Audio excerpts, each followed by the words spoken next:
थोड़ा ढोलक का चाटी खोलो। जो सबको दूध पिलाती है उसका ही खून बहाया, जो सबको दूध पिलाती है उसका ही खून बहाया। धिक्कार है जिसने जिसने माँ का मांस नोच कर खाया, मांस नोच कर खाया। जो सबको जीवन देती है, जो सबको जीवन देती है उसका ही वध कर डाला।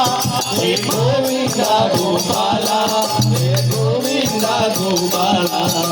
पापी युग में गौ माता का कोई नहीं रखवाला।